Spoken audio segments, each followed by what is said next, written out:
Ola, boas. Fago este vídeo porque vos quería contar algunhas cousas en relación ao último proxecto no que estou.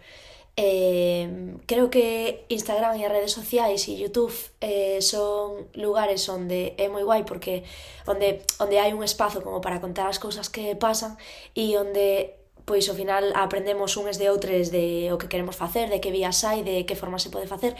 Entón, eu quería contar un pouco sobre proxectos autoxestionados artísticos, como son os que eu fago, e en concreto a falar sobre Xerme, que é este no que estou agora mesmo traballando.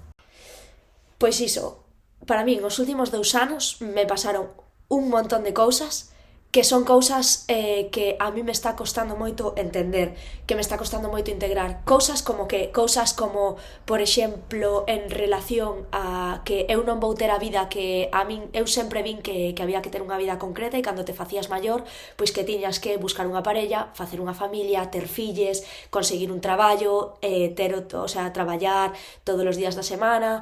Vale, isto foi o que me contaron a min. E isto eu non o quero para min, me senta moi mal todas estas pezas, tanto o tema da familia como o tema da parella, como o tema do traballo e moitas outras cousas derivadas, ou sexa, como por exemplo tamén moi en relación á xestión do malestar. Ou sexa, que cando ti tes un problema, que o que hai que facer con eses problemas, pois que podes falalo con amigues, pero que non vai haber ninguén que se involucre en axudarte a resolver eses problemas, sino que vai ser o mellor nun contexto de irte a tomar algo, que ti contas, pois me pasa isto, e a xente di, pois vaya, que lío, ou o que sexa, pero non, oye, e que facemos con isto? Vamos a pensar xuntes, sino outra cousa distinta. E que, pois, podías, as ferramentas que hai para os problemas e para o malestar son, pois, ir a terapia. Cando o malestar é moi grande, pois considerar tomar pastillas ou unha serie de cousas que eu descubrín ao longo dos últimos 2 anos que a mí non me sirven. Vale, entón, a alternativa é que fas, vos veredes, hai un montón de vídeos publicados, sobre todo hai moitos na miña canle de YouTube que falan do meu proceso nos últimos anos, como de como foi para min convivir con unha cantidade enorme de tristeza e pasar por moitos estados emocionais difíciles de sobrelevar. Entón eu provei ir a terapia, tiña moi claro que eu non me quería medicar, pero sí que houve xente que me dixo que por que non probaba a medicarme. E eu sabía que ese non era o meu camiño porque eu teño un posicionamento moi claro con respecto a non consumir drogas e para mí as drogas psiquiátricas pois eran outras drogas que non quería. Así como a miña vivencia trans tamén é que non quero nin hormonarme, nin operarme, nin intervir o meu corpo e non tiña moi claro por qué, pero sí que sei que isto é así e que eu o faga non significa que me pareza mal que a xente o faga, simplemente que igual que non me quero tomar unhas birras, non me quero tomar antidepresivos.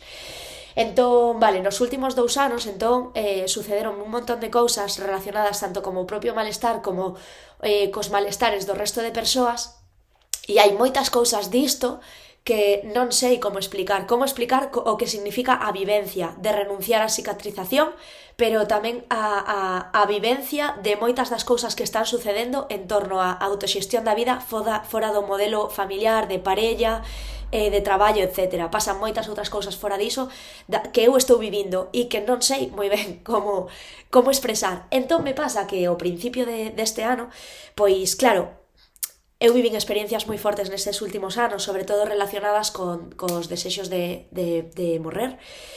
Pois que pasan por cousas moi distintas, desde convivir con moita xente que tiñe eses desexos, como telo seu mesmo, como que unha persoa finalmente se matase, unha persoa moi cercana para min. Entón como que é un nivelazo de malestar e entón como que ao longo destes 2 anos como que eu veño descubrindo como vivindo moitas cousas pois que o mellor así en abstracto pois son como un pouco como este vídeo, que é difícil de explicar. É difícil de explicar porque hai cousas que ata que non as vives pois eu non teño discurso, eu non son unha persoa que se exprese, creo que sí que me sei expresar, pero hai moitas cousas que non sei explicar.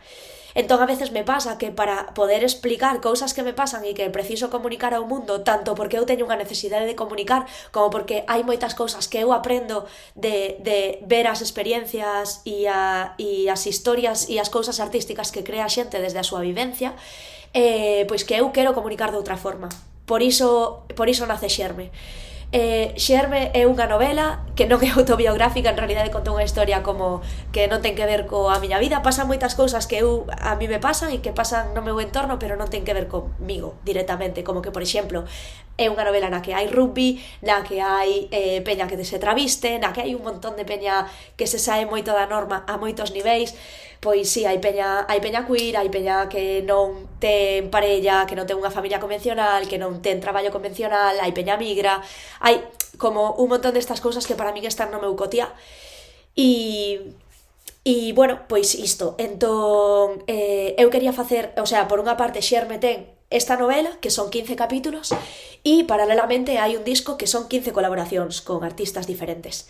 Entón, como está unido? Porque cada capítulo e cada canción, o sea, teñen o mesmo título. Entón hai como 15 pezas que se enganchan, non desde o lugar de que vayan falar unha cousa de outra, hai cousas nas que sí que aparecen, na novela aparecen cousas das cancións, nas cancións aparecen cousas das novelas, e realmente eu creo que todo este proxecto foi creado conxuntamente, sobre todo con o inicio, ¿no? Como o que ven sendo o guión. Hai unha parte da historia que eu tiña na cabeza, pero hai unha parte moi grande de cousas que a xente me contaba, como fantasías e cousas así, e tamén de todas as conversas que tiven con todas as persoas que fixemos as colabos. O sea, tamén é certo que neste proceso, como na miña propia vida, pasaron cousas difíciles, ¿no? Como isto que vos contei antes da morte, pero tamén pasaron cousas como que a xente deixou de estar na miña vida, como por unha razón ou por outra, como empezar a ter conflictos moi grandes, creo que desde un lugar de ideoloxía, o sea, como de non compartir ideas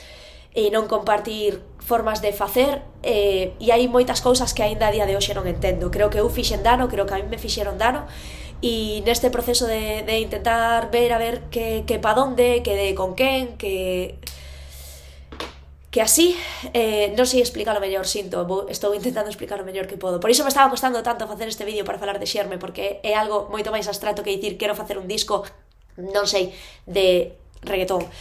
Entón, pois, necesitaba explicarlo así con un pouco como de profundidade. Pois neste proceso de facer o disco houbo varias colaboracións que iban a ser con unhas persoas que non saíron adiante, houbo varios conflictos, houbo tamén despois novas persoas que se incorporaron, hai moitas cousas que todavía non están pechadas 100%, e así, hai moitas das cancións, hai algunhas das cancións que xa están feitas, algunhas están gravadas, algunhas cancións si, isto mellor non é convencional, como dicir que hai cousas que xa están feitas, pero bueno, non está todo listo, ni moitísimo menos, entón, bueno, pois así vamos como pouco a pouco dándolle a forma a todo en conxunto. Hai tamén cancións que non está a letra rematada, hai cousas que non teñen a música rematada, e o libro levo escritos, non sei, como 2 capítulos e medio, pero o guión está de todo feito. Entón, es que son así de transparente de contar que como este proxecto, isto me sae facelo así. E tamén me sae facelo así porque me parece que a mí me axuda moito cando a xente me conta sobre o seu proceso artístico, e eu quería tamén falar como sobre por que facer os proxectos, por que facer as cousas lentamente. O sea, este proxecto leva desde empecé a principios de xaneiro a desarrollar o inicio, a desarrollar o guión como iba a ser, a empezar a falar con xente para ver que quería facer colabos, e así estamos agora 20 de novembro, entón está sendo un proceso moi lento que eu estou gozando un montón. Tamén por momentos é frustrante, me gustaría a veces como que cousas avanzasen máis, pero está sendo así, está sendo o tempo que está sendo. Tamén hai un montón de outra xente que está colaborando de distintas formas, como desde a parte gráfica, desde como desde moitos lugares, como tiven conversas con persoas para que me axudasen nesta parte da comunicación. E conto todo isto porque creo que é útil a veces como entender como funcionan os procesos artísticos de todas as persoas, é dicir, como para levar unha idea que temos na cabeza á realidade, hai os pasos que dan a xente. Creo que tamén que é importante, para mí é moi importante dicir como que neste proceso necesitei e necesito un montón facer cousas con máis xente, porque cando depende solo de min me atasco e non sei a veces continuar, ou me frena moito como que teña que ser pola miña vontade. Entón moitas veces cousas que estou facendo é poñerme como, pois quedar con xente pois para pedirlles axuda para cousas concretas que me atasco, ou pois todas as xornadas que temos de traballo no estudo de música, coa xente que está participando. Entón todo isto é o que está facendo que vaya collendo forma e saindo adiante.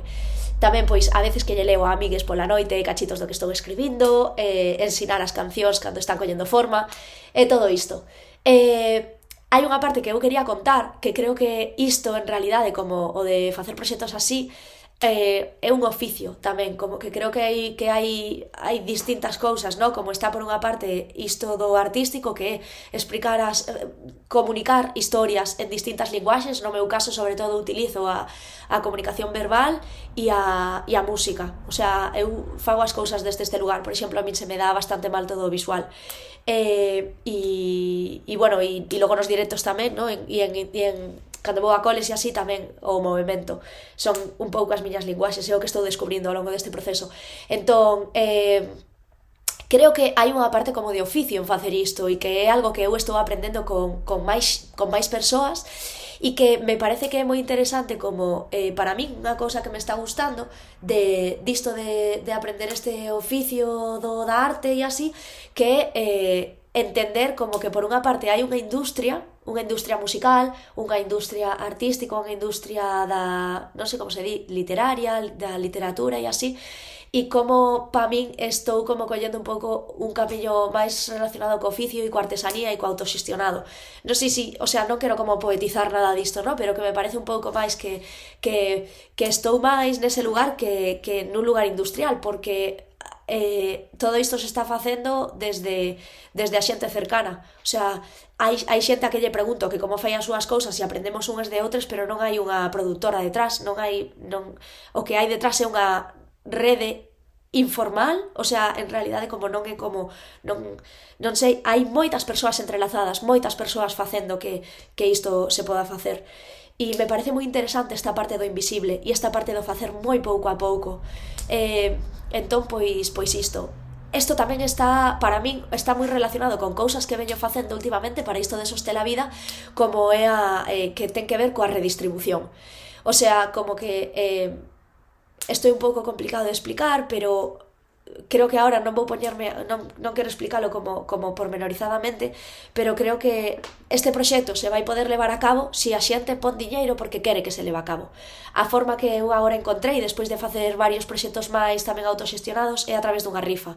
O que ten bo unha rifa é que é unha cousa que todo o mundo entende, é algo de código común en xeral, ¿no? Como que as rifas se fan para moitas cousas distintas, e que a desvantaxe que ten é que é moi lenta de facer, porque depende de canta enerxía eu invirta en mover a rifa, en pedir diñeiro para números, en eventos os que vaya e a leve, en presentacións que faga, etc. E canto de contido cree para as redes sociais.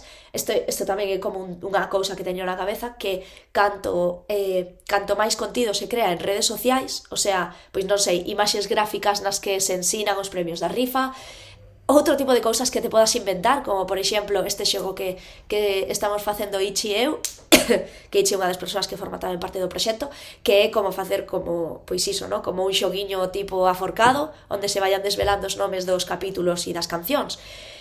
Entón, podes invertir un montón de enerxía e de recursos para mover esa rifa, pois a través do virtual, a través do físico, etc.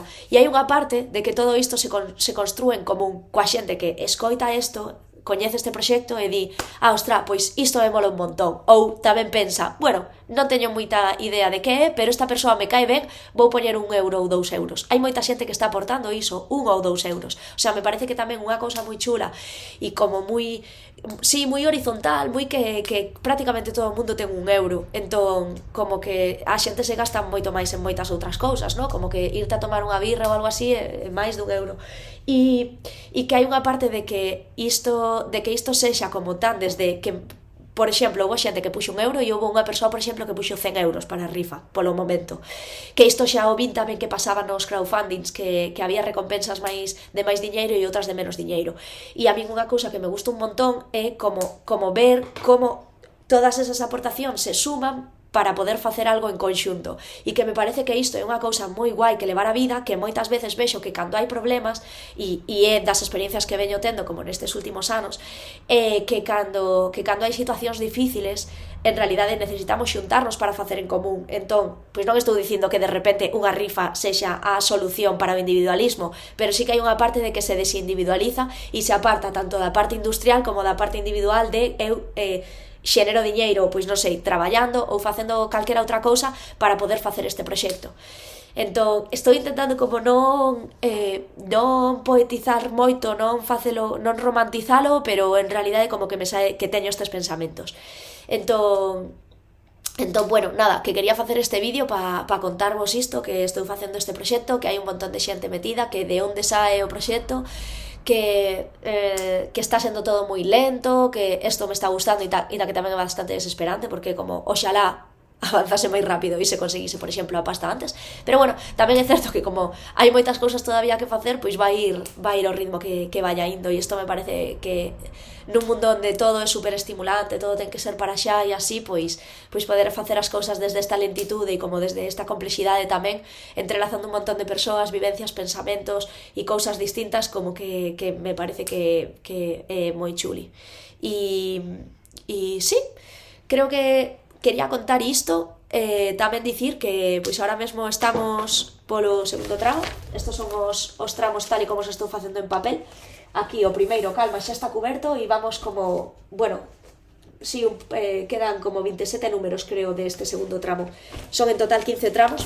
Todo o diñeiro recaudado vai ser para gastos de estudo de música. E de momento isto vai ir así. Logo haberá, pois iso, vai estar a historia escrita, vai haber, bueno, está todavía por saber exactamente como é o formato de todo, pero eu creo que vai ser un proxecto como chulísimo. En realidade me flipa un montón e me flipa poder estarlo facendo con xente tan chula como estamos facendo. Entón, nada, pois isto vos conto. Bueno, claro, perdón, e que hai números disponibles, que temos que conseguir aínda un montón de cartos. En total son 2.250 euros, e nada, levamos moi pouco, levamos, non sei, menos de 300 euros. Entón, que calquera que queira coller números pode escribirme por email a o.ravelo.pro@gmail.com, pode escribirme tamén por Instagram ou pode contactarme da forma que queira, e así pois ir sumando para este proxecto. Unha aperta.